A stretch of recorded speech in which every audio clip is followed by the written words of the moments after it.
Hello student, V academy Graviton classes में आपका एक बार फिर से स्वागत है। और जहां हमने पिछला लेक्चर छोड़ा था आज उससे आगे कंटिन्यू करते हैं। जय हिंद, जय श्री राम। स्टूडेंट, हमने बात की थी डिफरेंट टाइप के ओवरलैपिंग ऑफ ऑर्बिटल्स की। हमने बात की थी कि ओवरलैपिंग ऑफ ऑर्बिटल्स कैसे कैसे हमने समझा था। एसएस ओवरलैपिंग हमने समझी, एसपी ओवरलैपिंग हमने समझी, पीपी ओवरलैपिंग हमने समझी, पीडी ओवरलैपिंग हमने समझी। यानी कि we talked about in valence bond theory we talked about overlapping of orbitals, we talked about overlapping of orbitals. हमने ऑर्बिटल्स की ओवरलैपिंग को समझा। सर क्यों समझा ओवरलैपिंग ऑफ ऑर्बिटल्स को? क्योंकि इससे कोवलेंट बॉन्ड फॉर्मेशन हुआ। इससे क्या हुआ? कोवलेंट बॉन्ड फॉर्मेशन हुआ। इससे क्या हुआ स्टूडेंट? कोवलेंट बॉन्ड फॉर्मेशन हुआ। कोवलेंट बॉन्ड फॉर्मेशन हुआ। और हमने ये भी देखा कि कोवलेंट बॉन्ड जनरली 4 प्रकार के होते हैं, लेकिन हमने 3 प्रकार के डिस्कस किए हैं और मैं चौथे का नाम बताऊंगा लेकिन उसको डिस्कस नहीं करूंगा। मैंने बताया था कि सिग्मा बॉन्ड का फॉर्मेशन हुआ है। कोवलेंट बॉन्ड में एक सिग्मा बॉन्ड होता है। दूसरा स्टूडेंट हमने बताया कि पाई बॉन्ड का फॉर्मेशन हुआ है। पाई बॉन्ड का फॉर्मेशन हुआ है। तीसरा स्टूडेंट मैंने आपको बताया है डेल्टा बॉन्ड का फॉर्मेशन हुआ है। डेल्टा बॉन्ड का फॉर्मेशन, डेल्टा बॉन्ड का फॉर्मेशन। और फोर्थ जो मैंने आपको नहीं बताया, मैं बता दूं कि एक फाई बॉन्ड फॉर्मेशन भी होता है, लेकिन ये हमको इंपॉर्टेंट नहीं है। डेल्टा बॉन्ड और फाई बॉन्ड फॉर्मेशन ये हायर क्लासेस में हम पढ़ते हैं, लेकिन डेल्टा बॉन्ड फॉर्मेशन मैंने आपको फिर भी बताया है। सर सिग्मा बॉन्ड क्या है? सिग्मा बॉन्ड फॉर्म होता है जब हेड टू हेड ओवरलैपिंग होती है। क्या होती है? हेड टू हेड ओवरलैपिंग होती है। क्या होती है student? Head to head overlapping होती है। हेड टू हेड ओवरलैपिंग होती है। इससे कौन फॉर्म होता है स्टूडेंट? सिग्मा बॉन्ड फॉर्म होता है।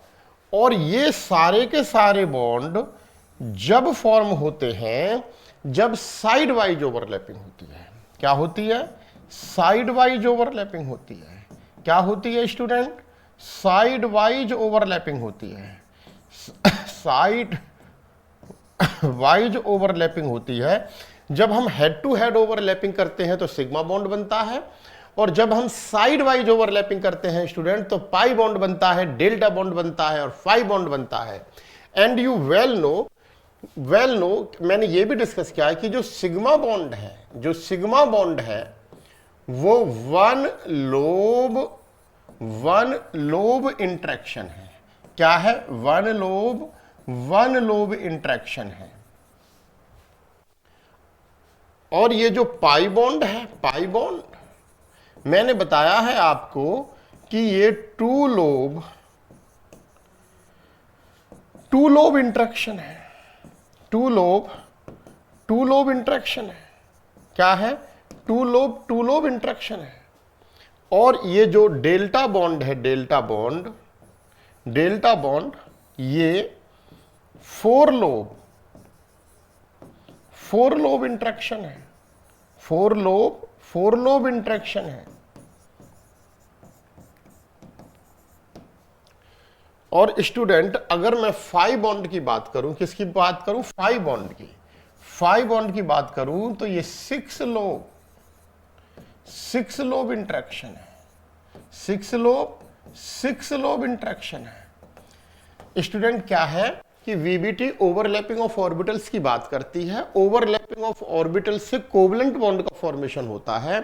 और कोवलेंट बॉन्ड हम जनरली 4 प्रकार के होते हैं, लेकिन हमने 3 प्रकार के कोवलेंट बॉन्ड पढ़े हैं। सिग्मा बॉन्ड हमने पढ़ा है, पाई बॉन्ड हमने पढ़ा है, डेल्टा बॉन्ड में हमने पढ़ा है, और फाई बॉन्ड बनता है 6 लोब इंटरेक्शन से। सर ये कैसे बनता है? जब एफ ऑर्बिटल्स आपस में कंबाइन करते हैं।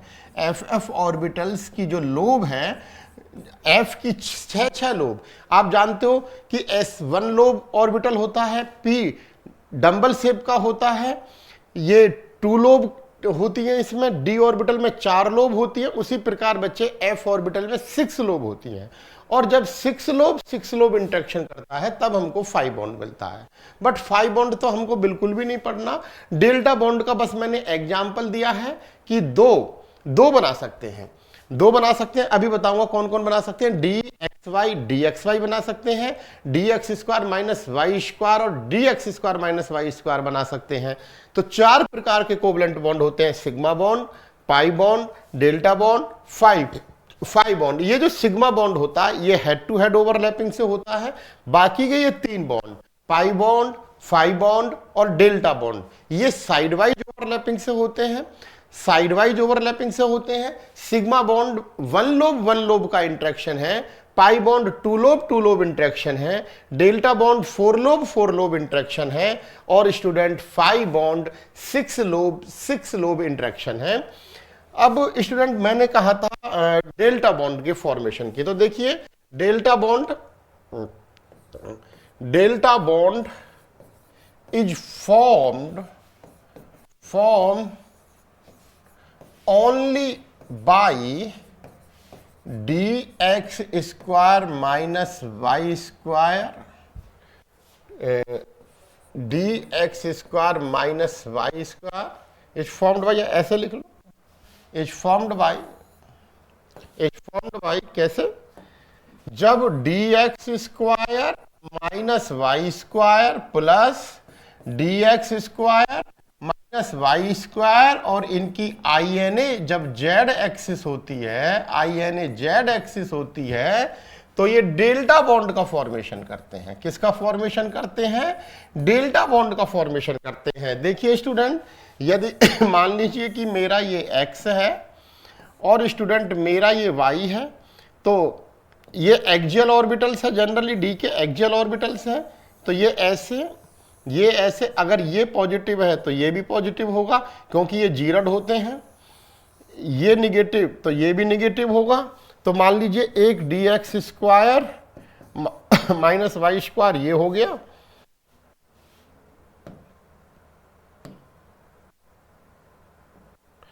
और स्टूडेंट दूसरा ये हो गया कि मान लीजिए कि ये एक x ये है और एक y ये है।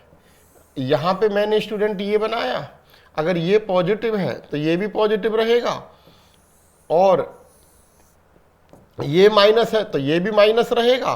बोलिए स्टूडेंट, अब मैं क्या कर रहा हूं कि INA मैंने लिया जेड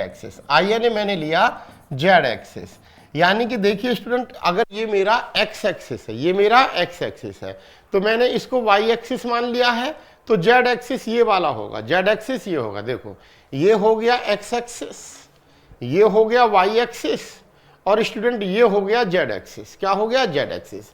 अब मैं क्या काम कर रहा हूं, मैंने एक dx square minus Y square ये यहां से उठाया, ये ऐसे उठाया और मैं z एक्सिस के अलोंग लाया, या मैंने ये उठाया और मैं z एक्सिस के अलोंग लाया, और अगर मैंने ऐसा करा तो निगेटिव से निगेटिव ओवरलैप करेगा, निगेटिव से निगेटिव इंटरेक्ट करेगा। ये उठाया ऐसे लाया तो निगेटिव से निगेटिव, ये निगेटिव से निगेटिव, और स्टूडेंट जब मैं इसको ऐसे लाऊंगा इस पॉजिटिव से ये पॉजिटिव कर जाएगा और इस पॉजिटिव से ये पॉजिटिव कर जाएगा। यानी कि अगर मैं एक प्रकार का बनाऊं तो इस प्रकार से ओवरलैपिंग हो जाएगी।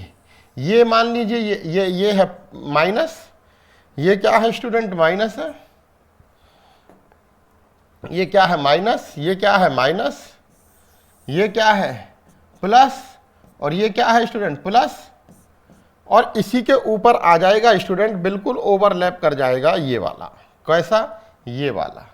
ये ऐसे ऐसे ऐसे ऐसे। तो ये क्या है? अगर INA जेड एक्सिस करा तो यहाँ पे 4 लोब इंटरेक्शन हुआ, तो यहाँ डेल्टा बॉन्ड बना। यानी कि एक बात तो तय है कि यदि किसी भी डी ऑर्बिटल को स्टूडेंट यदि डेल्टा बॉन्ड का फॉर्मेशन करना है तो उस डी ऑर्बिटल के पास कम से कम 4 लोब होनी चाहिए, तो 5 में से 4 d ऑर्बिटल्स के पास 4 लोब है, dx square minus Y square के पास 4 लोब है, dx y के पास 4 लोब है, dx z के पास 4 लोब है, dy z के पास 4 लोब है। तो ये चारों के चारों डेल्टा बॉन्ड फॉर्म कर सकते हैं। मैंने कहा डेल्टा बॉन्ड फॉर्म कर सकते हैं, ये नहीं कहा कि ये फॉर्म कर ही देंगे। मैंने कहा 4 d orbitals delta bond form कर सकते हैं, लेकिन dz स्क्वायर बिल्कुल भी डेल्टा बॉन्ड का फॉर्मेशन नहीं कर सकता। क्यों नहीं कर सकता? क्योंकि उसके पास 4 लोब है ही नहीं, और डेल्टा बॉन्ड फॉर्मेशन की पहली कंडीशन यह है कि at least D orbital must have 4 lobe. तो वो 4 लोब नहीं रखता है, इसलिए डेल्टा बॉन्ड का फॉर्मेशन नहीं कर सकता है। आगे बढ़ते हैं स्टूडेंट। अगर स्टूडेंट मैं एक्स वाई को लेता हूं, किसको लेता हूं? डी एक्स वाई को। किसको लेता हूं? डी एक्स वाई को। तो इसके पास भी 4 लोब है। ये अगर पॉजिटिव है तो ये पॉजिटिव है, अगर स्टूडेंट ये नेगेटिव है तो ये नेगेटिव है। ये डी एक्स वाई, अगर ये एक्स है और ये वाई है तो ये विद इन द एक्सिस लाई करेगा, यदि ये एक्स है तो स्टूडेंट ये वाई है, ये पॉजिटिव, ये पॉजिटिव, ये नेगेटिव, ये नेगेटिव, ये नेगेटिव, तो ये भी dxy है, ये भी क्या है? dxy है। अब यहां पे मैं INA क्या रखता हूं? z एक्सिस रखता हूं। INA क्या रखता हूं? z एक्सिस रखता हूं। और यदि INA यदि मैं z एक्सिस रखता हूं तो मैं इसको उठाऊं, देखिए पकड़िए मेरे साथ आप इसे उठा के इस पे रख दीजिए। तो देखिए इस पॉजिटिव से ये पॉजिटिव, इस पॉजिटिव से ये पॉजिटिव, इसको उठा के इस पे रख रहे हैं, इस नेगेटिव से ये नेगेटिव, इस नेगेटिव से ये नेगेटिव, तो 4 लोब इंटरेक्शन कर जाएगा, 4 लोब इंटरेक्शन कर जाएगा। और ये होता भी है। देखिए कैसे इस पॉजिटिव से ये पॉजिटिव, इस पॉजिटिव से ये पॉजिटिव, इस नेगेटिव से ये नेगेटिव, और इस नेगेटिव से इस नेगेटिव, तो 4 लोब इंटरेक्शन कर गया, 4 लोब इंटरेक्शन कर गया। तो यहां पे भी स्टूडेंट हमको डेल्टा बॉन्ड का फॉर्मेशन मिल जाता है, डेल्टा बॉन्ड का फॉर्मेशन मिल जाता है, डेल्टा बॉन्ड फॉर्मेशन हो जाता है, डेल्टा बॉन्ड फॉर्मेशन हो जाता है। तो बच्चे अगर मैं बात करूं डी ऑर्बिटल्स, किसकी बात करूं? D orbitals. और किसकी बात करूं? लोब्स की बात करूं। किसकी बात करूं? लोब्स की बात करूं। और यहां पे है डेल्टा बॉन्ड फॉर्मेशन। ठीक है स्टूडेंट। अब स्टूडेंट देखिए, अगर मैं लेता हूं dx square minus Y square, तो इसमें 4 लोब है। क्या है? 4 लोब है। ये डेल्टा बॉन्ड का फॉर्मेशन कर देता है। dxy, इसमें भी कितनी लोब है? 4 लोब है, और ये भी डेल्टा बॉन्ड का फॉर्मेशन कर देता है, डेल्टा बॉन्ड का फॉर्मेशन कर देता है। अगर स्टूडेंट मैं बात करूं dxz, देखिए इसके पास dxz के पास 4 लोब तो है, पर स्टूडेंट इनको डेल्टा बॉन्ड बनाते हुए नहीं देखा गया। यानी कि dxz और dyz के पास में 4 लोब तो हैं, बट ये डेल्टा बॉन्ड कभी बनाते हुए नहीं देखे गए हैं। भगवान जाने कि इनके सामने ऐसी क्या मजबूरी आ गई कि 4 लोब होते हुए भी ये डेल्टा बॉन्ड का फॉर्मेशन नहीं कर पाते हैं।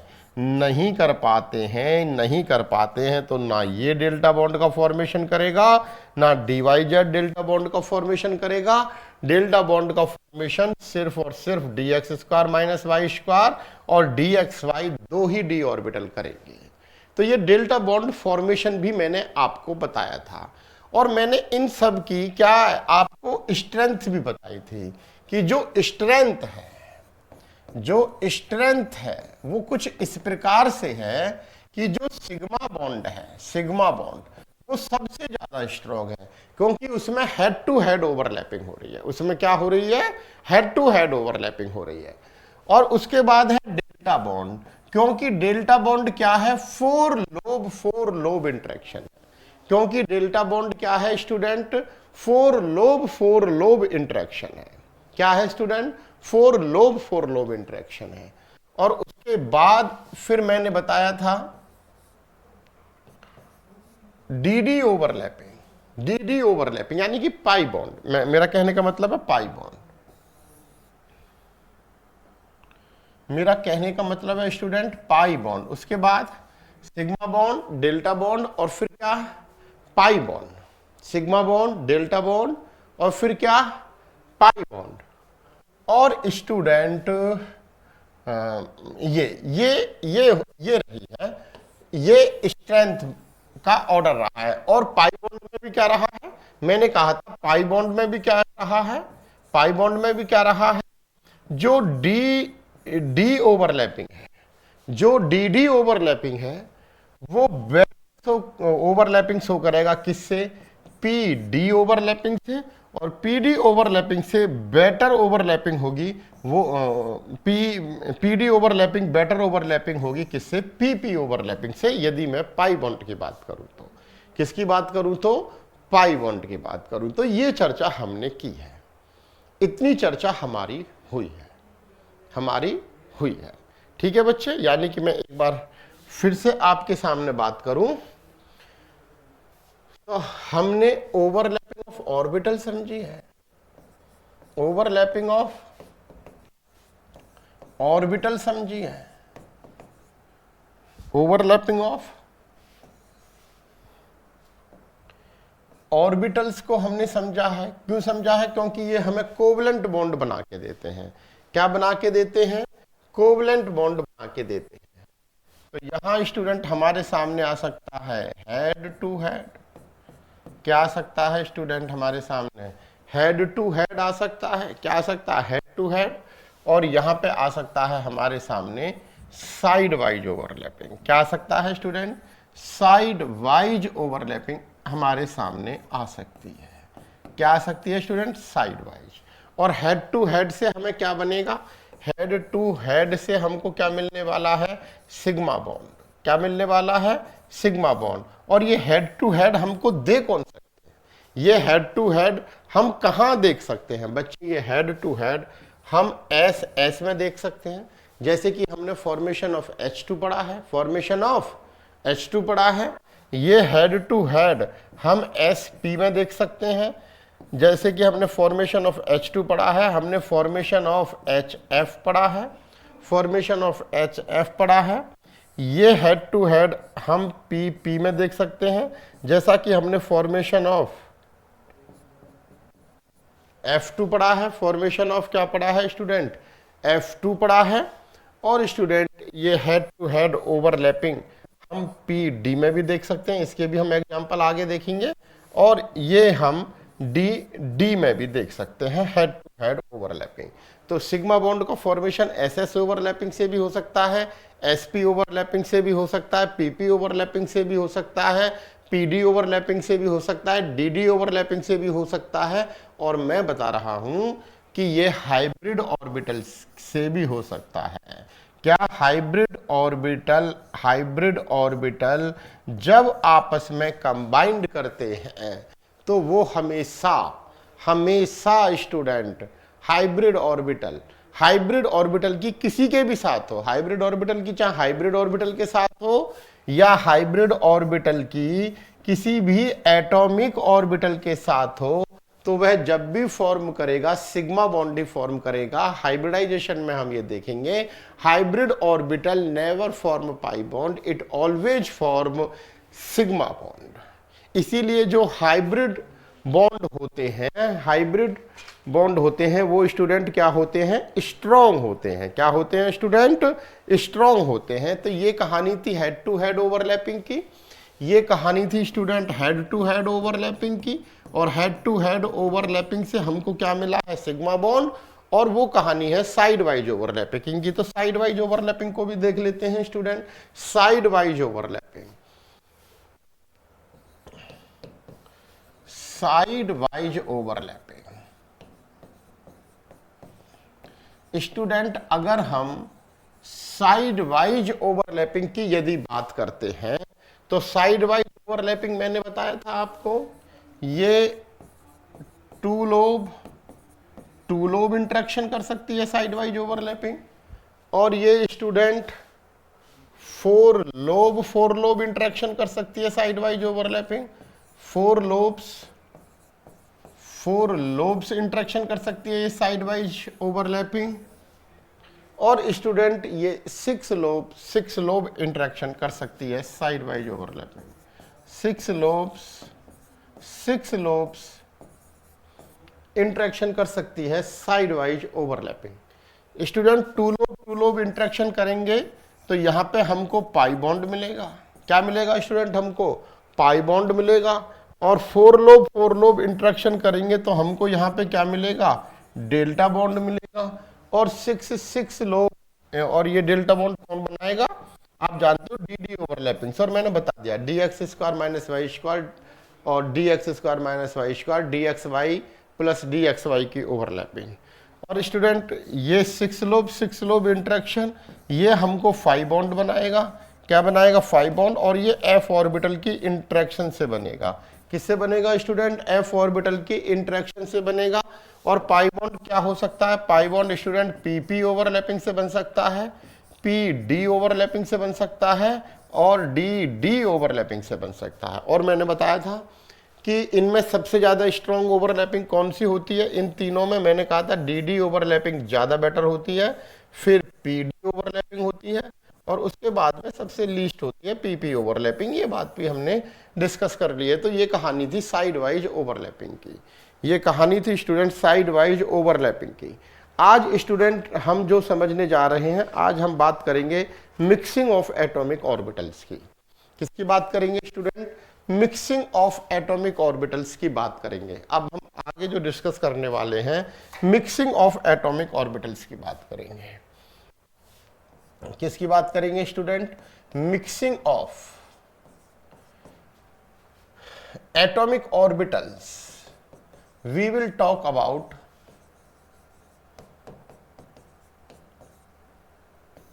mixing of atomic orbitals. We will talk about student mixing of atomic orbitals. Mixing of orbitals बच्चे दो तरीके से होता है कि एक ही एटम के डिफरेंट ऑर्बिटल्स आपस में मिक्स कर जाएं।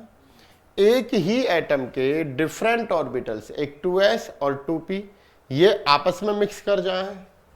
या फिर स्टूडेंट दो डिफरेंट एटम के एटॉमिक ऑर्बिटल्स, दो डिफरेंट एटम के एटॉमिक ऑर्बिटल आपस में मिक्स कर जाएं। यानी कि एक मिक्सिंग दो तरह से होगी। एक ही एटम के दो डिफरेंट ऑर्बिटल्स आपस में मिक्स कर जाएं, या फिर दो डिफरेंट एटम के ऑर्बिटल्स आपस में मिक्स कर जाएं।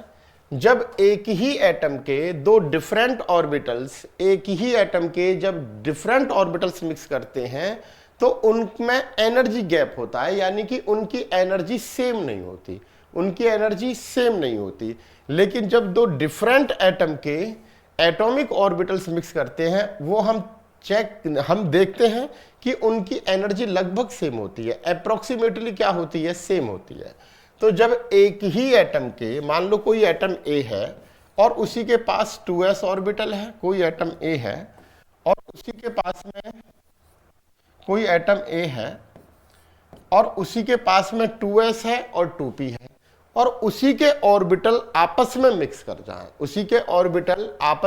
कर जाएं, तो जो नए ऑर्बिटल्स बनेंगे, जो नए ऑर्बिटल्स का फॉर्म करेंगे, एक प्रकार की मिक्सिंग ये हो सकती है। और ऐसा होता है अगर एक ही एटम के दो डिफरेंट ऑर्बिटल्स जिनमें कुछ न कुछ एनर्जी गैप होता है, यानी कि सेम एनर्जी के नहीं होते हैं, जब वे आपस में मिक्स करते हैं तो वो सेम एनर्जी में आ जाते हैं। यानी कि एक ही एटम के डिफरेंट एनर्जी के एटॉमिक ऑर्बिटल्स जब आपस में मिक्स करते हैं तो वो सेम एनर्जी में आ जाते हैं। किस में आ जाते हैं? सेम एनर्जी में। 2s और 2p की आपस में मिक्सिंग हुई, तो ये जब मिक्स करके 4 नए ऑर्बिटल्स बनाएंगे तो वो 4 नए ऑर्बिटल्स सेम एनर्जी में आ जाएंगे। से किस में आ जाएंगे? सेम एनर्जी में आ जाएंगे। यानी कि मैं क्या कहना चाह रहा हूं, देखिए एक एटम है, उसके 2 डिफरेंट ऑर्बिटल्स हैं, 2 डिफरेंट ऑर्बिटल्स हैं। एक एटम है, 2 डिफरेंट ऑर्बिटल्स हैं, और जब वो मिक्स होंगे तो वो आपस में सेम एनर्जी के।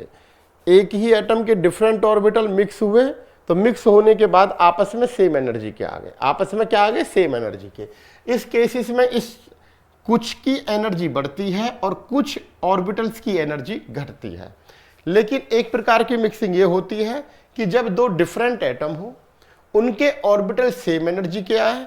2 डिफरेंट ऑर्बिटल हैं, 2 डिफरेंट ऑर्बिटल हैं, डिफरेंट ऑर्बिटल है, सेम एनर्जी में है, और जब उनमें मिक्सिंग होगी तो एक की एनर्जी बढ़ जाएगी, एक की घट जाएगी। दो डिफरेंट एटम के ऑर्बिटल्स हैं, आपस में जब मिक्स करेंगे तो एक की एनर्जी लो और एक की एनर्जी बढ़ जाएगी। यानी कि स्टूडेंट होगा क्या? सेम एनर्जी के ऑर्बिटल आपस में क्या करेंगे? मिक्स करेंगे, एक की एनर्जी घटेगी और एक की बढ़ेगी, एक की एनर्जी घटेगी, एक की एनर्जी बढ़ेगी।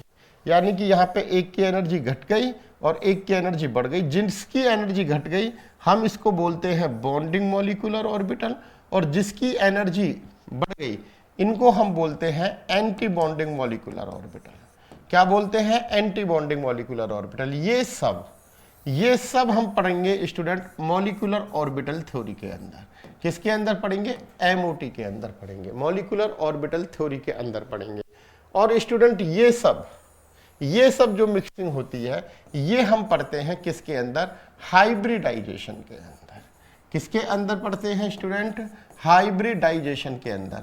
तो हाइब्रिडाइजेशन में क्या है? एक ही एटम के डिफरेंट एनर्जी के ऑर्बिटल्स आपस में मिक्स होते हैं, और मिक्स हो करके, यानी कि ये एक एटॉमिक ऑर्बिटल है और ये एक एटॉमिक ऑर्बिटल है p, इसमें 3 होते हैं, px, py, pz, एक 2s और 3 2p एटॉमिक ऑर्बिटल्स एक ही एटम के आपस में मिक्स हुए, और मिक्स होके जो नए ऑर्बिटल बने उनको हम बोलते हैं स्टूडेंट हाइब्रिड ऑर्बिटल। उनको हम क्या बोलते हैं स्टूडेंट? हाइब्रिड ऑर्बिटल बोलते हैं। और हाइब्रिड ऑर्बिटल सारे इक्वल एनर्जी के होते हैं। किसके होते हैं? इक्वल एनर्जी के होते हैं। और ये सब बात हम हाइब्रिडाइजेशन के अंदर पढ़ते हैं। किसके अंदर पढ़ते हैं? हाइब्रिडाइजेशन के अंदर। तो हाइब्रिडाइजेशन की बात करें तो ये क्या होता है? हाइब्रिडाइजेशन पक्का बच्चे मिक्सिंग ऑफ एटॉमिक ऑर्बिटल्स है, मिक्सिंग ऑफ एटॉमिक ऑर्बिटल्स है of same atom to provide new hybrid orbitals of same energy. यानी कि एक ही एटम के अलग अलग ऑर्बिटल्स जिनकी एनर्जी अलग अलग है वो आपस में मिक्स होते हैं। वे आपस में क्या होते हैं? मिक्स होते हैं और हाइब्रिड ऑर्बिटल फॉर्म करते हैं सेम एनर्जी के। तो हम उनको बोलते हैं हाइब्रिडाइजेशन। क्या बोलते हैं बच्चे? हाइब्रिडाइजेशन। जैसे मान लीजिए कि मुझे CH4 के विषय में पता करना है VBT से। तो देखिए एक बात मैं बता दूं, हाइब्रिडाइजेशन क्या है? हाइपोथेटिकल कंसेप्ट है, कंप्लीटली 100% हाइपोथेटिकल कंसेप्ट है। ये सत्य होता है या नहीं भगवान जाने, पर ये हाइपोथेटिकल कंसेप्ट है। क्योंकि हाइपोथेटिकल कंसेप्ट है। अगर हम VBT CH4 में लगाते हैं, यदि हम VBT जिस प्रकार की ओवरलैपिंग हम पढ़ के आए हैं, यदि वो हम CH4 में लगाते हैं या और भी बहुत सारे मॉलिक्यूल में लगाते हैं, तो VBT CH4 के बॉन्ड एंगल के विषय में और इसकी बॉन्ड लेंथ का करेक्ट आंसर नहीं कर सकती है, करेक्ट आंसर नहीं कर सकती है। तो इसलिए हमने हाइब्रिडाइजेशन को लिया। और हाइब्रिडाइजेशन क्या है? ये एडवांस फॉर्म ऑफ VBT है। ये क्या है student? Advanced form of VBT है। क्या है ये? एडवांस्ड फॉर्म ऑफ VBT है। कार्बन तो मैंने आपको बताया हुआ है, कार्बन को यदि मैं एक्साइटेड स्टेट में लिखता हूं, किस में लिखता हूं? एक्साइटेड स्टेट में लिखता हूं। तो कार्बन में एक ये है 2s एक्साइटेड स्टेट में, और आप जानते हो एक्साइटेड स्टेट में इसके 3p में भी एक इलेक्ट्रॉन होता है। 3p में भी क्या होता है? एक इलेक्ट्रॉन होता है। अब स्टूडेंट कहानी ये है कि इससे हाइड्रोजन आएगी, जुड़ने के लिए 4 हाइड्रोजन आएंगे, 4 हाइड्रोजन आएंगी, क्योंकि कोवेलेंसी क्या कहती है, कॉज ऑफ केमिकल कॉम्बिनेशन इसलिए होता है क्योंकि जो अनपेयर्ड इलेक्ट्रॉन होते हैं वो पेयर्ड होना चाहते हैं, जो अनपेयर्ड इलेक्ट्रॉन होते हैं वो पेयर्ड होना चाहते हैं। अब स्टूडेंट, हाइड्रोजन के पास भी एक अनपेयर्ड इलेक्ट्रॉन है, और कार्बन जो कि मैंने कोवेलेंसी में बताया था कि रहता ही एक्साइटेड स्टेट में है, इस पे भी 4 अनपेयर्ड इलेक्ट्रॉन है। तो वीबीटी ऐसा बोलती है कि कार्बन और हाइड्रोजन आपस में क्या करेंगे, ओवरलैप करेंगे कार्बन और हाइड्रोजन के ऑर्बिटल्स, यानी कि कार्बन के 2s और 2p और हाइड्रोजन का 1s, ये क्या करेगा, ओवरलैप करेगा। तो कार्बन तो ऐसे पड़ा हुआ है एक्साइटेड स्टेट में। अब जब ये हाइड्रोजन ओवरलैपिंग करने के लिए चली कार्बन के साथ, तो इसके पास 2 चॉइस है कि या तो इससे ओवरलैपिंग कर ले या फिर इससे कर ले।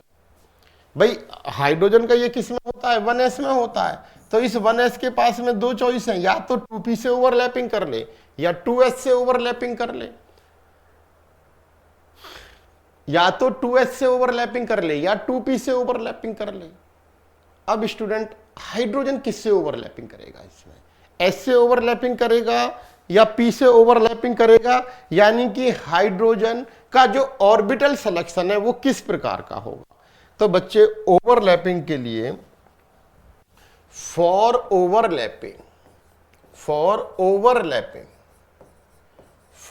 ओवरलैपिंग ऑर्बिटल सिलेक्शन करना होता है।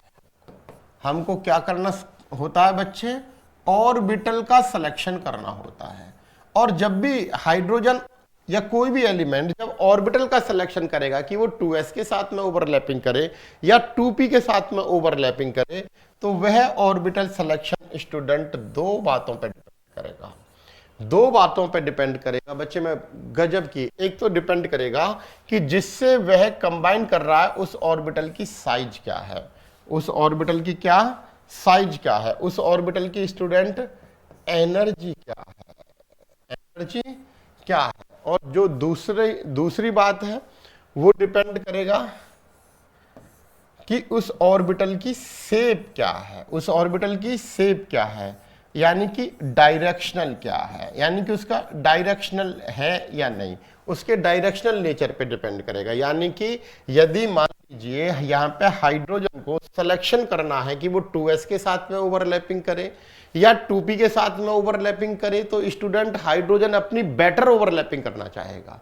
बेटर ओवरलैपिंग करना चाहेगा तो वो ऑर्बिटल का सिलेक्शन करेगा, और ऑर्बिटल का जो सिलेक्शन है स्टूडेंट वो 2 बातों पे डिपेंड करेगा कि साइज क्या है ऑर्बिटल की एनर्जी क्या है, और स्टूडेंट उसकी शेप क्या है, उसकी डायरेक्शनल क्या है।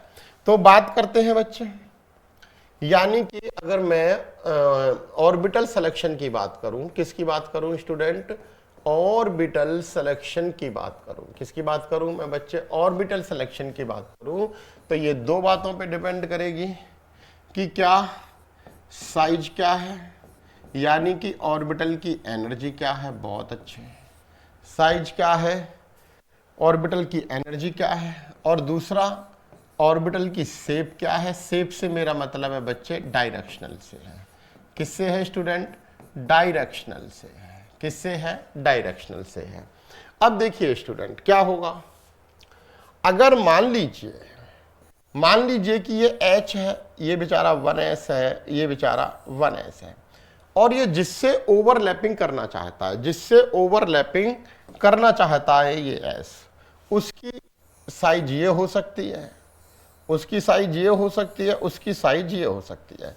तो देखो जैसे जैसे हम नीचे की तरफ जा रहे हैं तो साइज बढ़ती जा रही है, जैसे जैसे हम नीचे की तरफ जा रहे हैं स्टूडेंट तो साइज बढ़ती जा रही है। और इसे क्लियरली कर दो, जैसे जैसे हम नीचे की तरफ बढ़ते जा रहे हैं तो साइज बढ़ती जा रही है। क्या बढ़ती जा रही है, साइज बढ़ती जा रही है। और मान लो उसके साथ एक ही ऑर्बिटल कंबाइंड होना चाहता है, तो जैसे साइज बढ़ेगी तो सीधी सी बात है स्टूडेंट, इलेक्ट्रॉन डेंसिटी फैल जाएगी, यानी कि ऑर्बिटल क्या है, एक इलेक्ट्रॉन डेंसिटी ही तो रखता है ऑर्बिटल, और जैसे ही साइज बड़ा हुआ तो इलेक्ट्रॉन डेंसिटी फैल गई। और ओवरलैपिंग बच्चे इलेक्ट्रॉन्स के बीच में होती है। किसके बीच में होती है? इलेक्ट्रॉन्स के बीच में होती है। और यदि वो ओवरलैपिंग, वो ऑर्बिटल्स में इलेक्ट्रॉन डेंसिटी ही फैल गई तो ओवरलैपिंग अच्छी नहीं हो पाएगी, ओवरलैपिंग अच्छी नहीं हो पाएगी। यानी कि बच्चे जैसे जैसे साइज बढ़ेगी, जैसे जैसे साइज बढ़ेगी तो चार्ज डेंसिटी फैल जाएगी, या फिर मैं ये कहूं कि एनर्जी बढ़ जाएगी, एनर्जी बढ़ जाएगी। यानी कि जैसे जैसे साइज बढ़ी या एनर्जी बढ़ी, एक ही बात है। तो चार्ज डेंसिटी फैल गई तो overlapping, extent of overlapping decrease हो जाएगी। स्टूडेंट, एक्सटेंट ऑफ ओवरलैपिंग क्या हो जाएगी? डिक्रीज हो जाएगी। Extent of overlapping, extent of overlapping decrease हो जाएगी। एक्सटेंट ऑफ ओवरलैपिंग डिक्रीज हो जाएगी। एक्सटेंट ऑफ ओवरलैपिंग क्या हो जाएगी स्टूडेंट? डिक्रीज हो जाएगी। क्या हो जाएगी? डिक्रीज हो जाएगी। यानी कि अगर मैं एनर्जी के बेस पे बात करूं, किसके बेस पे बात करूं? एनर्जी के बेस पे बात करूं कि एनर्जी, तो हाइड्रोजन जब कार्बन की एक्साइटेड स्टेट से बॉन्ड करना चाहता तो उसके पास दो चॉइस है, 2s या 2p। दो चॉइस है, 2s या 2p। अब बच्चे अगर हम गौर करके देखें तो 2s की जो एनर्जी है वो 2p से कम है। 2s की एनर्जी वो 2p से कम है। और मैंने बताया कि जैसे ही एनर्जी बढ़ी तो साइज बढ़ी, साइज बढ़ी तो एनर्जी बढ़ी, और एनर्जी बढ़ी तो एक्सटेंट ऑफ ओवरलैपिंग क्या हुई? पुअर हुई। तो ये कह रहा है on the basis of energy, on the basis of energy hydrogen को 2s से ओवरलैपिंग कर लेनी चाहिए।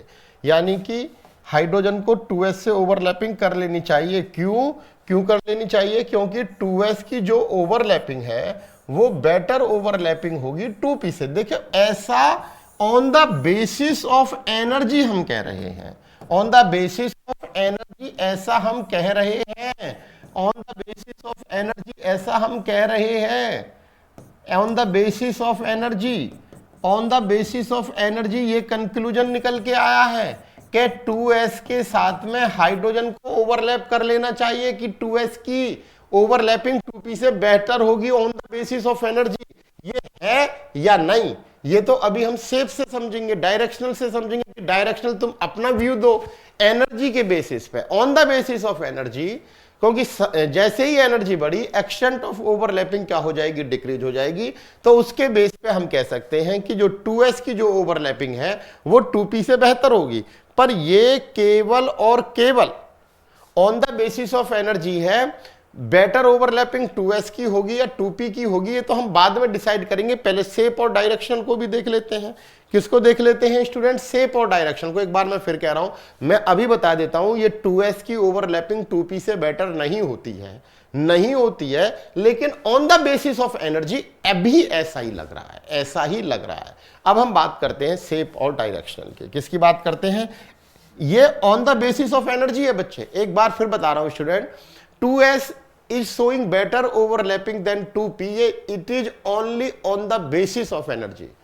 ठीक है, शेप और डायरेक्शन इसको नहीं मानेगी तो कंफ्यूजन होगा कि फिर क्या करें। तो फिर हम कंक्लूजन निकालेंगे और उस कंक्लूजन में ये निकलेगा कि जो 2p है उसकी ओवरलैपिंग 2s से बेटर होगी। तो अभी आगे डिस्कस हम करेंगे। अब बात करें अगर हम on the basis of shape और डायरेक्शनल देखें, on the basis of shape और डायरेक्शनल देखें,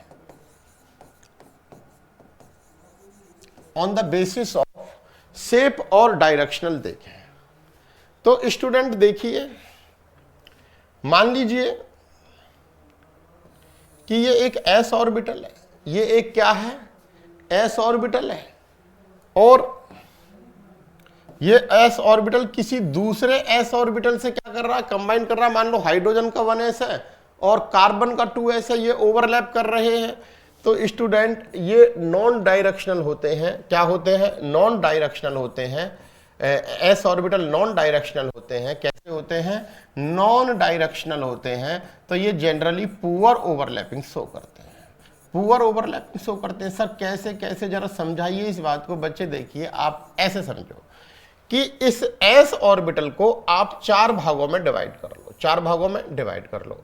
फर्स्ट, सेकेंड, थर्ड और फोर्थ। अब आप गौर करके देखिए कि 3/4 electron density, directional, DICTIONAL, 3/4 electron density student इस ओवरलैपिंग में वेस्ट हो चुकी है।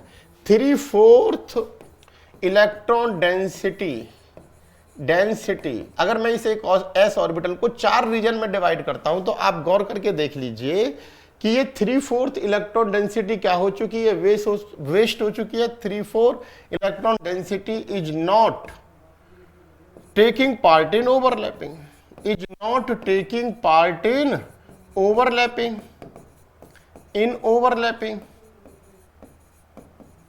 इसका मतलब क्या है कि ये नॉन डायरेक्शनल है, तो इसका मतलब पुअर ओवरलैपिंग होगी। क्या होगी student?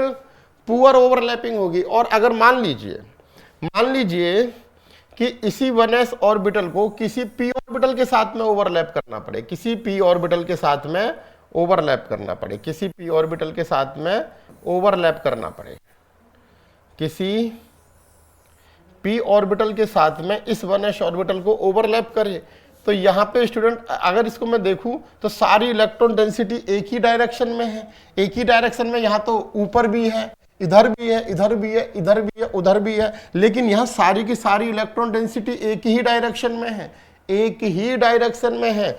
Electron density is concentrating, electron density is concentrated, electron density is concentrated only in one direction, only in one direction। इसका मतलब यह हुआ कि जो P की ओवरलैपिंग है, यानी कि on the basis of directional मैं ये कह सकता हूं P की जो ओवरलैपिंग है, overlapping of P is better than overlapping of P, overlapping of P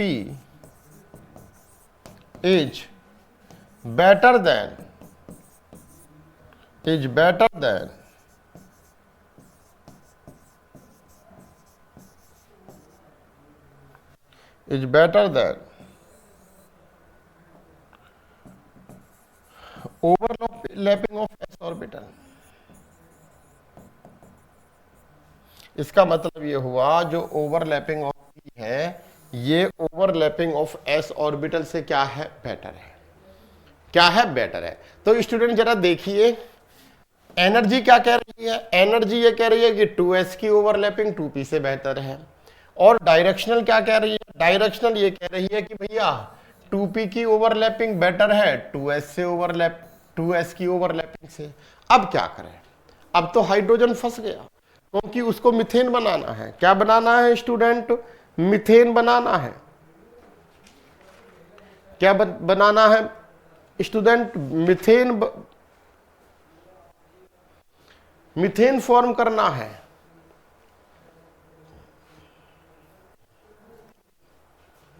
बोलो बच्चे, यदि मीथेन फॉर्म करना है तो 1s बताइए 2s के साथ ओवरलैपिंग करें या 2p के साथ ओवरलैपिंग करें? यदि कार्बन को 4 हाइड्रोजन के साथ में मिलके मीथेन का फॉर्म करना है तो हाइड्रोजन 2s के साथ ओवरलैपिंग करे या 2p के साथ? क्योंकि हाइड्रोजन से एनर्जी बोल रही है, क्योंकि 2s की एनर्जी लो है। 2s की एनर्जी क्या है? लो है। एनर्जी बोल रही है कि हाइड्रोजन तुम 2s के साथ ओवरलैपिंग कर लो, क्योंकि वहां बेटर ओवरलैपिंग मिलेगी। और बच्चे डायरेक्शनल बोल रही है हाइड्रोजन से कि तुम 2p के साथ ओवरलैपिंग कर लो, वहां पे आपको बेटर ओवरलैपिंग मिलेगी।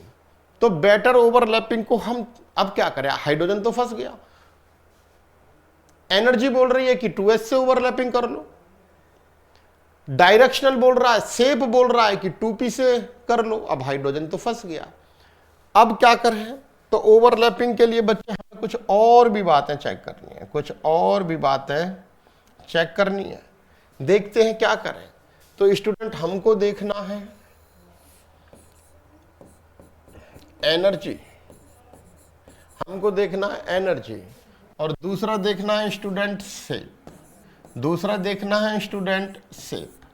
तो स्टूडेंट नियम ये कहता है कि यदि टू हाई एनर्जी गैप है, यदि टू हाई एनर्जी गैप है, यदि टू हाई एनर्जी गैप है, क्या है student? Too high energy gap है, टू हाई एनर्जी गैप है, तो तब आप सेप की तरफ चले जाइए। किसकी तरफ चले जाइए बच्चे? सेप की तरफ चले जाइए। किसकी तरफ चले जाइए? सेप की तरफ। यानी कि ओवरलैपिंग, जिससे ओवरलैपिंग कर रहे हैं, यदि उनके बीच में टू हाई एनर्जी गैप है, यानी कि डिफरेंट सेल के हैं। किसके हैं बच्चे? डिफरेंट सेल के हैं, तब आप सेप की तरफ चले जाइए। किसकी तरफ चले जाइए? सेप की तरफ। और यदि लो एनर्जी गैप है, लो एनर्जी गैप है, लो एनर्जी गैप है, मतलब टू हाई एनर्जी गैप का मतलब डिफरेंट सेल के हैं। किसके हैं बच्चे? डिफरेंट सेल के हैं, डिफरेंट शेल के हैं। यानी कि मान लो आप कंपेयर करें 2s और 3p, 2s और 3p, तो सीधी सी बात है 2s की ओवरलैपिंग 3p से बेटर होगी, 2s की ओवरलैपिंग 3t से बेटर होगी। यानी कि अगर डिफरेंट सेल की बात करें तो 2s की जो ओवरलैपिंग है, overlapping of 2s, overlapping of 2s better होगी किससे? ओवरलैपिंग ऑफ 3p से, ओवरलैपिंग ऑफ 3p से। और यदि स्टूडेंट लो एनर्जी गैप है, क्या है स्टूडेंट? लो एनर्जी गैप है। लो एनर्जी गैप का मतलब यदि सेम सेल की बात चल रही है, सेम सेल की बात चल रही है, सेम सेल की बात, then go for direction, then go for अगर बच्चे टू हाई एनर्जी गैप है, डिफरेंट सेल की है, तो तब एनर्जी के साथ चले जाएगी जिसकी एनर्जी लो, जिसकी एनर्जी लो वो बेटर ओवरलैपिंग करेगा। मैं एक बार फिर कहता हूं, यदि टू हाई एनर्जी गैप है, जैसे 2s और 3p, जैसे 2s और 3p, ये रहा 2s और यहां पे ये रहा 2p, यहां पे कहीं होगा 3s और यहां पे कहीं होगा 3p, तो यानी कि 2s और 3p में हाई एनर्जी गैप है। क्या है बच्चे? हाई एनर्जी गैप है। तब आप एनर्जी को देखो और जिसकी एनर्जी लो होगी, जिसकी एनर्जी लो होगी, जिसकी एनर्जी लो होगी वो बेटर ओवरलैपिंग करेगा। यानी कि यदि हम डिफरेंट सेल की बात कर रहे हैं, अगर हम 2s और 3p की बात कर रहे हैं, 3p या 3s या 5p की बात कर रहे हैं, तो बच्चे डिफरेंट सेल आ गए। क्या आ गए स्टूडेंट? डिफरेंट सेल आ गए। और यदि डिफरेंट सेल में है तो जिसकी एनर्जी लो, जिसकी एनर्जी लो, तब वो बेटर ओवरलैपिंग करेगा।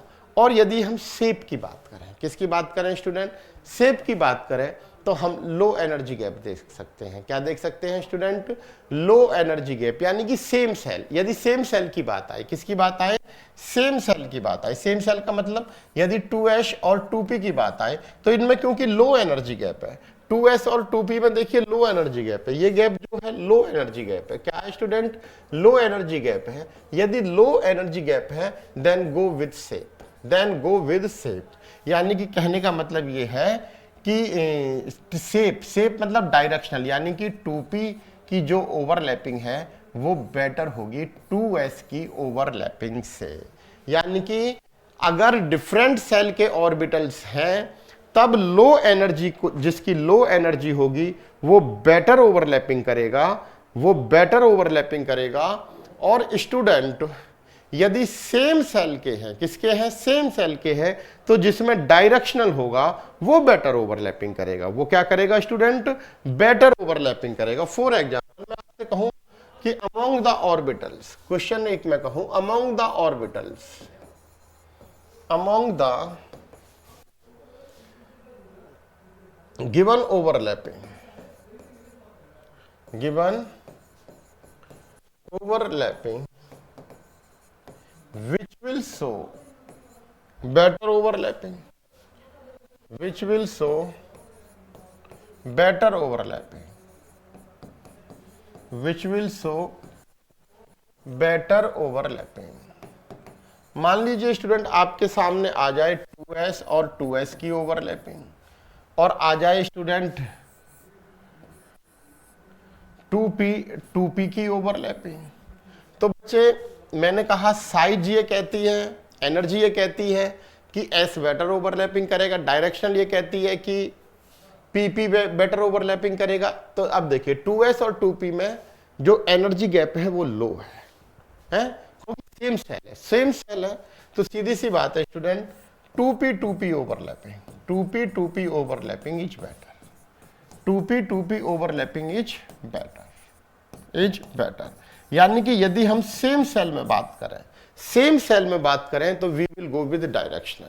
ओवरलैपिंग ऑफ ऑर्बिटल स्टूडेंट दो फैक्टर्स पे डिपेंड करती है, ओवरलैपिंग ऑफ ऑर्बिटल्स दो फैक्टर पे डिपेंड करती है। एक तो हम साइज देखते हैं और दूसरा स्टूडेंट हम देखते हैं डायरेक्शनल या शेप। अगर सेम सेल के हैं तो हम डायरेक्शनल के साथ जाएंगे, यानी कि 2s की ओवरलैपिंग से ज्यादा बेटर ओवरलैपिंग होगी 2p ओवरलैपिंग।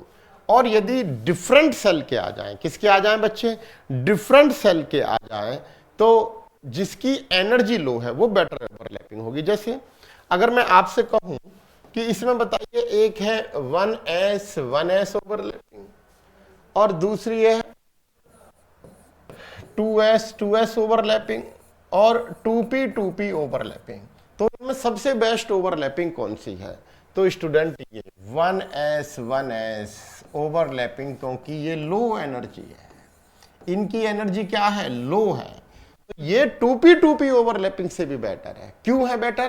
क्योंकि 1s की लो एनर्जी है और 2p की एनर्जी ज्यादा है, और ये डिफरेंट सेल को बिलोंग करते हैं। किसको करते हैं? डिफरेंट सेल को। तो डिफरेंट सेल में 1s और 2p में अगर हमें डिसाइड करना पड़े तो we will go with energy, we will go with size. 1s का साइज छोटा होता है तो इलेक्ट्रॉन डेंसिटी कंसंट्रेटेड होती है, वो अच्छी ओवरलैपिंग करेगी। तो यानी कि हम ये कहेंगे कि 1s की जो ओवरलैपिंग है वो बेटर है किससे? 2p की ओवरलैपिंग से। और यही कारण है कि हम मानते हैं कि हाइड्रोजन HH जो बॉन्ड है ये काफी स्ट्रॉन्ग बॉन्ड होता है। हाइड्रोजन में जो HH बॉन्ड स्ट्रेंथ है ये क्वाइट स्ट्रॉन्ग बॉन्ड होता है। क्यों होता है? क्योंकि इसमें HH ओवरलैपिंग हो रही है। इसमें क्या हो रही है स्टूडेंट? HH ओवरलैपिंग हो रही है। और 2p, अगर 2p और 2s में तो 2p we will go with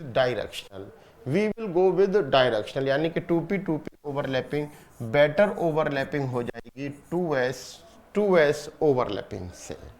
are you getting this point student? बोलो। तो सर अब क्वेश्चन यही रहा कि इस हाइड्रोजन ने क्या किया,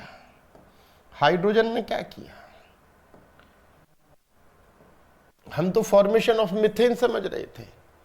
जब हाइड्रोजन 2s और 2p से ओवरलैपिंग करने के लिए चला तो क्या हुआ? अगर वो हाइड्रोजन, तो मैं ये कह सकता हूं कि 3 हाइड्रोजन 2p से ओवरलैप कर जाएंगे और एक हाइड्रोजन किससे बॉन्ड कर जाएगा? 2s से। और आप जानते हो कि जो 2p ऑर्बिटल्स होते हैं, p ऑर्बिटल्स होते हैं px py z, ये एक दूसरे के 90 डिग्री पे रहते हैं, तो यानी कि CH4 बॉन्ड, यदि ये बात सत्य होती कि 3 हाइड्रोजन 3 2p ऑर्बिटल से px py pz से ओवरलैप करते हैं और एक हाइड्रोजन 2s से ओवरलैप करता है, तो स्टूडेंट CH4 में 3 बॉन्ड के बीच में जो एंगल है,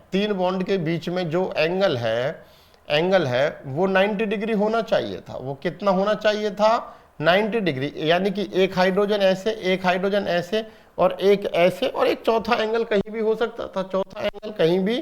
सकता था, यानी कि चौथा एंगल कहीं भी हो सकता था, यानी कि 3 HCH बॉन्ड एंगल कितने होने चाहिए थे? 90 डिग्री होने चाहिए थे। 3 बॉन्ड एंगल कितने होने चाहिए थे स्टूडेंट? 90 डिग्री होने चाहिए थे। कैसे होने चाहिए थे? 90 डिग्री होने चाहिए थे। और एक कुछ भी हो सकता था, क्योंकि एस तो गोल मटोल है। 3 एंगल क्या होने चाहिए थे? 90 डिग्री। और 3 बॉन्ड लेंथ अलग होनी चाहिए थी, क्योंकि 3 के साथ 2p 1s होता और एक के साथ 1s 2s होता। तो CH4 में 3 बॉन्ड लेंथ अलग होनी चाहिए थी, 3 बॉन्ड लेंथ सेम और 1 बॉन्ड लेंथ अलग होनी चाहिए थी। और स्टूडेंट 3 बॉन्ड एंगल HCH के 90 डिग्री होने चाहिए थे और एक कुछ भी हो सकता था। लेकिन जब हम CH4 को एनालाइज करते हैं तो हम देखते हैं कि CH4 में हर बॉन्ड एंगल, हर एक bond angle student 109 degree 28 minute का मिलता है। हर बॉन्ड एंगल 109 डिग्री 28 मिनट का मिलता है। यानी कि इसमें कुछ हुआ है, यानी कि कार्बन हाइड्रोजन से कंबाइंड हो टू फॉर्म केमिकल बॉन्ड, उससे पहले कार्बन ने कुछ किया है, कार्बन ने कुछ किया है। और वो क्या किया है? देखिए बच्चे, कार्बन एक्साइटेड स्टेट में कैसे होता है? ऐसे, ये रहा 2s और ये रहा 2p। कार्बन एक्साइटेड स्टेट में ऐसे होता है कि इसमें एक बॉन्ड, एक बॉन्ड, एक बॉन्ड, एक बॉन्ड। यानी कि मैं दिखाऊं तो 2s कहीं यहां होगा और 2p कहीं यहां होगा, 2p कहीं यहां होगा, ये रे 2p। अब स्टूडेंट की कार्बन हाइड्रोजन से क्या करे? कंबाइंड हो, उससे पहले क्या काम करा है कि s और p ऑर्बिटल आपस में मिक्स हुए हैं। कार्बन के s और p ऑर्बिटल आपस में मिक्स हुए हैं और न्यू हाइब्रिड ऑर्बिटल फॉर्म किए हैं, और न्यू हाइब्रिड ऑर्बिटल फॉर्म किए हैं। क्या करे हैं? कार्बन का एक 2s एटॉमिक ऑर्बिटल और 3 2p एटॉमिक ऑर्बिटल आपस में कंबाइंड हुए, मिक्स्ड हुए, और मिक्स्ड होके 4 नए p ऑर्बिटल बनाए, 4 नए ऑर्बिटल बनाए, और उन 4 नए ऑर्बिटल का नाम दिया गया हाइब्रिड ऑर्बिटल। यानी कि स्टूडेंट sp से मिक्स हुआ है और ps से मिक्स हुआ है, ps से मिक्स हुआ है। ऐसा क्यों? अगर स्टूडेंट कार्बन और hydrogen, carbon hydrogen bond 3 90 degree पे होते तो इनमें रिपल्सन ज्यादा होता। क्या होता? रिपल्सन ज्यादा होता। क्या होता? रिपल्सन ज्यादा होता। चलो उस बात को तो हम आगे बताएंगे। यानी कि उससे पहले ये क्या हुए हैं स्टूडेंट? मिक्स हुए हैं, और मिक्स होके 4 नए हाइब्रिड ऑर्बिटल बनाए हैं। और ये जो हाइब्रिड ऑर्बिटल बने हैं इनकी एनर्जी 2s से तो ज्यादा है बट 2p से कम है। अरे कैसे? ये मिक्स क्यों हुए? जब मिक्स हुए तो इसलिए हुए क्योंकि 2p की जो एनर्जी थी वो 2s से ज्यादा थी। 2s में एक अच्छी बात ये थी कि 2s में लो एनर्जी है और 2p हायर एनर्जी में थे, और 2p में अच्छी बात ये थी कि ये डायरेक्शनल है, और s गोल मटोल है, इसमें कोई डायरेक्शनल नहीं है। तो बेटर ओवरलैपिंग करने के लिए s और p क्या हो गए? मिक्स्ड हो गए। क्या फायदा हुआ इससे? फायदा ये हुआ कि p ऑर्बिटल की एनर्जी कम हो गई, और s को फायदा ये हुआ कि जो पहले गोल मटोल था उसमें डायरेक्शनल आ गई, डायरेक्शन आ गई। क्या आ गई स्टूडेंट? डायरेक्शन आ गई। और डायरेक्शन आ गई तो ये बेटर ओवरलैपिंग कर जाएंगे। क्या कर जाएंगे? बेटर ओवरलैपिंग कर जाएंगे हाइब्रिड ऑर्बिटल्स।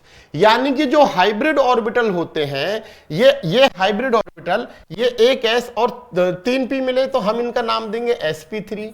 क्या देंगे? sp3, sp3, sp3। ये जो हाइब्रिड ऑर्बिटल है ये 2s से भी बेटर ओवरलैपिंग करेंगे और 2p से भी बेटर ओवरलैपिंग करेंगे। यानी कि ओवरलैपिंग ऑफ हाइब्रिड ऑर्बिटल अपने पेरेंट एटॉमिक ऑर्बिटल से बेटर होती है। क्या कहना चाहता हूं? Overlapping of hybrid orbital, overlapping of hybrid orbital is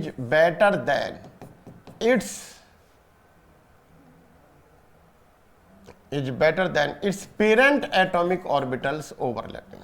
Its parent is better than overlapping of it is better than overlapping of hybrid orbital is better overlapping of hybrid orbital is better overlapping than its parent atomic orbitals overlapping, यानी कि बच्चे मैं एक बार फिर कह रहा हूं, hybrid orbital की जो ओवरलैपिंग होती है अपने पेरेंट एटॉमिक ऑर्बिटल्स की ओवरलैपिंग से बेटर होती है। हर एक एटॉमिक ऑर्बिटल से बेटर नहीं कह रहा मैं, ये हाइब्रिड ऑर्बिटल जिन ऑर्बिटल से मिलके बने हैं, ये sp3 किससे मिलके बना है, 2s से और 2p से। तो sp3 की जो ओवरलैपिंग है वो 2s के एटॉमिक ऑर्बिटल से भी बेटर होगी और 2p के एटॉमिक ऑर्बिटल से भी बेटर होगी, अपने पेरेंट एटॉमिक ऑर्बिटल से क्या होगी, बेटर होगी।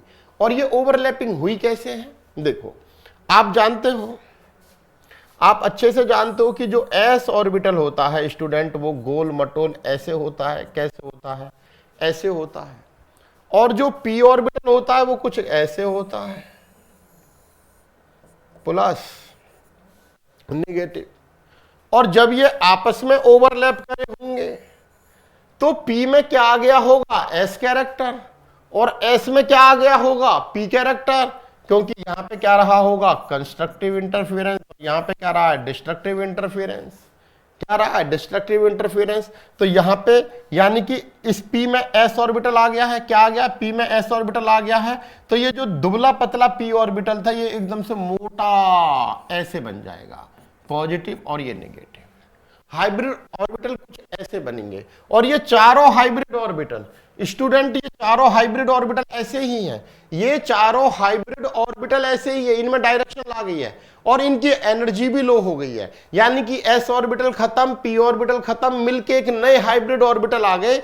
और ये हाइब्रिड ऑर्बिटल कैसे हैं, इनकी एनर्जी लो हो गई है, हालांकि 2s से तो ज्यादा है, लेकिन 3 2p एटॉमिक ऑर्बिटल से क्या हो गई है, कम हो गई है। लेकिन इसमें डायरेक्शनल कैरेक्टर भी है, क्या है, डायरेक्शनल कैरेक्टर भी है।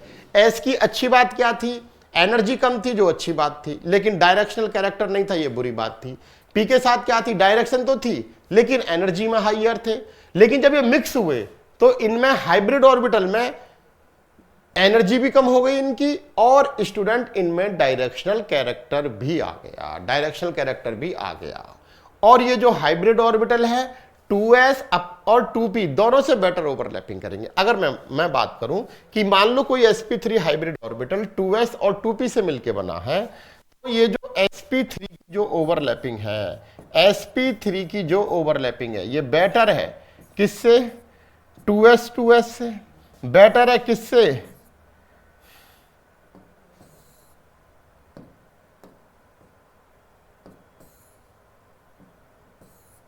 बेटर है sp3 की 2s से, और बेटर है sp3 की किससे बच्चे, sp3 की बेटर है किससे, 2p से भी बेटर है।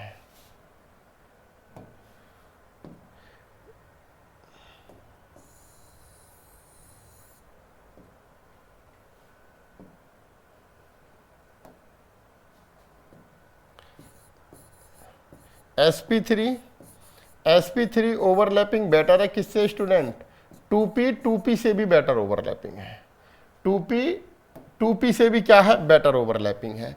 लेकिन 1s ओवरलैपिंग अभी भी बेटर रहेगी किससे, sp3 ओवरलैपिंग से। कहने का मतलब ये है स्टूडेंट, कहने का मतलब ये है कि जो sp3 की जो ओवरलैपिंग है वो अपने पेरेंट एटॉमिक ऑर्बिटल से बेटर है, लेकिन 1s से बेटर नहीं है। हाइब्रिड ऑर्बिटल्स की ओवरलैपिंग अपने पेरेंट एटॉमिक ऑर्बिटल्स की ओवरलैपिंग से बेटर होती है, सारे एटॉमिक ऑर्बिटल की ओवरलैपिंग से बेटर नहीं होती। अगर हम देखें तो 1s की ओवरलैपिंग sp3 जो कि 2s 2p से मिलके बने हैं उनसे बेटर है, उनसे बेटर है, ठीक है। और student hybrid orbital always form sigma bond, hybrid orbital always form sigma bond. तो बच्चे इस प्रकार हाइब्रिडाइजेशन हुई, तो ये मिक्सिंग ऑफ एटॉमिक ऑर्बिटल है। यहां से आगे हम अगली क्लासेस में पढ़ेंगे और उससे पहले हम बीबीटी के कुछ क्वेश्चंस करेंगे, फिर हाइब्रिडाइजेशन पे फुल फ्लैश तरीके से आएंगे। अभी मुझे आपको स्ट्रेंथ ऑफ ओवरलैपिंग के विषय में बताना था। यानी कि कंक्लूजन ये है, अगर सेम सेल में है तो डायरेक्शनल कैरेक्टर जिनमें ज़्यादा है उनकी बेटर ओवरलैपिंग होगी, यानी कि पीपी की 2p ओवरलैपिंग 2s ओवरलैपिंग से बेटर होगी। और 1s ओवरलैपिंग बहुत अच्छी होती है क्योंकि वो साइज छोटी होती है, इलेक्ट्रॉन डेंसिटी एकदम अच्छी खासी होती है, इसलिए वो H bond quite strong bond होता है, काफ़ी स्ट्रॉन्ग बॉन्ड होता है। इस ओवरलैपिंग के विषय में चर्चा की। अब हम कुछ क्वेश्चन वैलेंस बॉन्ड थ्योरी के कर सकते हैं, उसके बाद फिर हम हाइब्रिडाइजेशन पे दोबारा से आएंगे, फिर हम उसको कंटिन्यू करेंगे। टिल देन स्टूडेंट, जय हिंद, जय श्री राम, जय Shri Radhe. Design your time table in such a way that not even a single second of us should go waste. जय हिंद, जय श्री राम, जय श्री राधे।